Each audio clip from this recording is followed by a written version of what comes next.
O texto no qual eu quero refletir com vocês fala sobre os dois únicos caminhos que existem.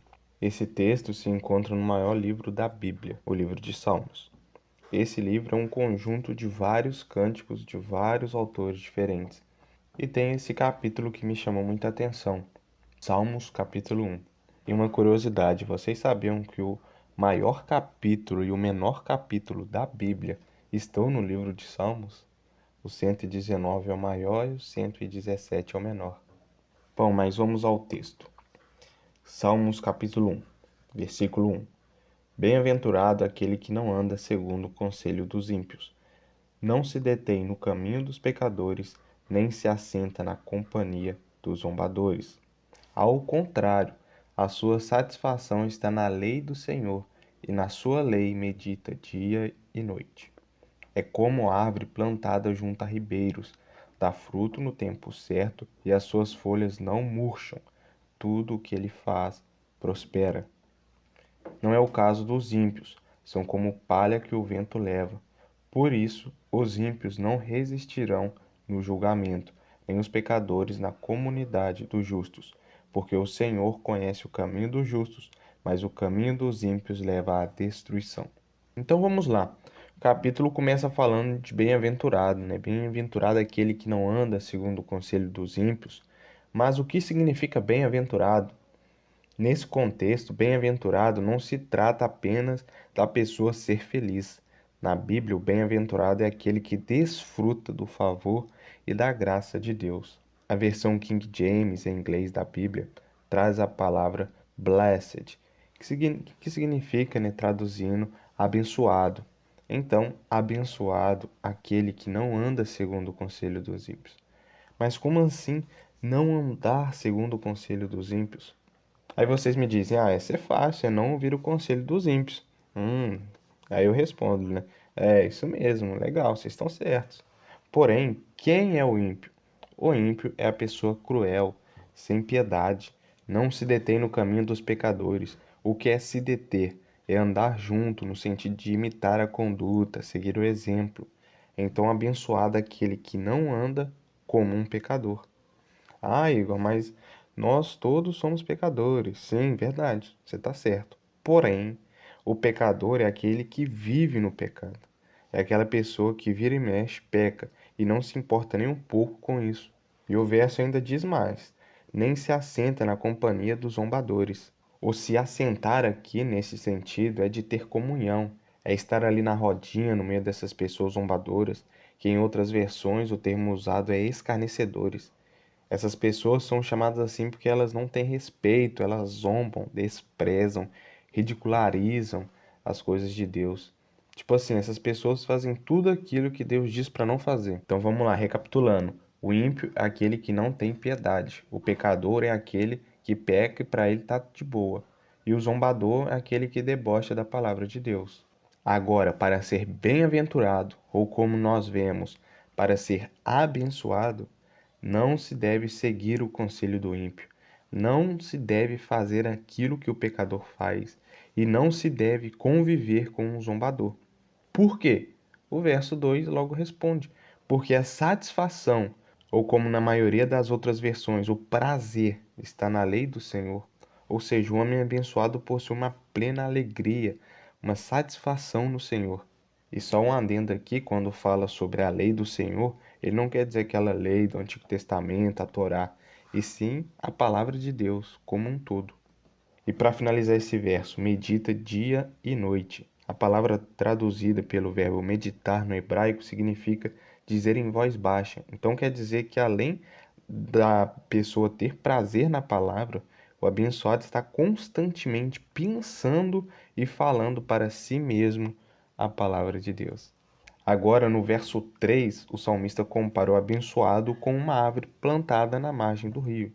Uma árvore plantada ao lado de um rio tem água em abundância, e a água é algo fundamental para o crescimento e desenvolvimento. E só depois de crescida e desenvolvida que a árvore pode dar frutos. Então, o homem que está plantado, ou melhor, enraizado na margem do rio, prosperará em tudo o que fizer. Mas que rio é esse, você me pergunta? Vamos lá. No rio tem o quê? Água. Beleza. Água é o quê? Vida. E vida é o quê? Tá, vamos lá para ficar mais fácil. Jesus é o quê? O caminho, a verdade e a vida.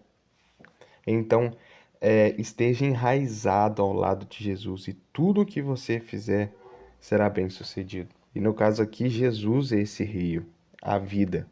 Então, nós devemos estar enraizados, plantados às margens do rio, que é Jesus.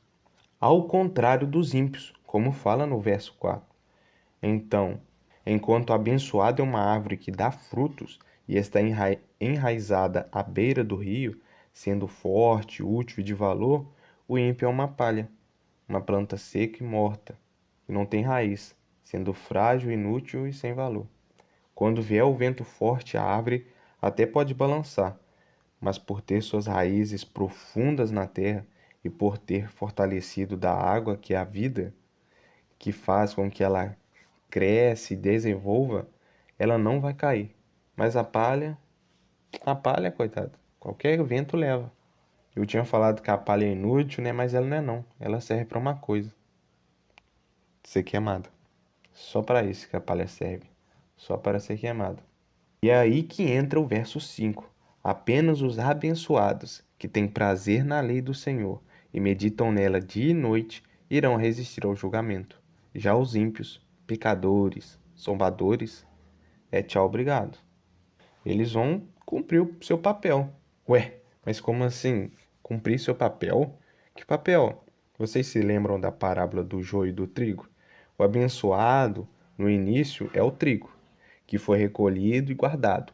Já o ímpio, o pecador e o zombador é tudo joio, que foi separado primeiro, depois juntaram tudo, por fim lançaram no fogo. E para finalizar, o verso 6 esclarece, ele deixa isso bem claro, quais são os dois únicos caminhos e os seus destinos.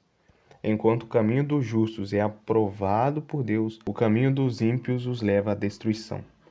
O Senhor conhece o caminho dos justos. Deus já conhece esse caminho. O que falta agora é nós conhecermos. E como nós faremos isso? No texto que nós lemos já tem umas dicas. Nós não devemos seguir, imitar, conviver com quem? Com aqueles que estão do outro caminho, que estão no outro caminho, no caminho dos ímpios. Por quê? Porque a nossa satisfação, o nosso prazer está na lei do Senhor, está na palavra de Deus. Como eu disse, essas são apenas algumas dicas que o texto nos revela. Só que para a gente andar nesse caminho do justo, nós devemos conhecer aquele que já conhece esse caminho, Deus. Aí que entra a questão do relacionamento. Enquanto mais nos relacionamos com Deus, mais Ele se revela para a gente. E cada vez mais vamos nos tornando parecidos com Jesus. Já o caminho dos ímpios é aquilo, né? São palha. Só para complementar o que eu já tinha falado da palha, em Mateus 3,12, João Batista diz que Jesus queimará palha com fogo que nunca se apaga. Queimará palha com fogo que nunca se apaga. Então, irmãos, é isso. O Salmo 1 revela a diferença entre a atitude do justo e do ímpio, o caminho que cada um segue. O justo ama e medita constantemente na palavra de Deus, enquanto o ímpio a odeia e a rejeita.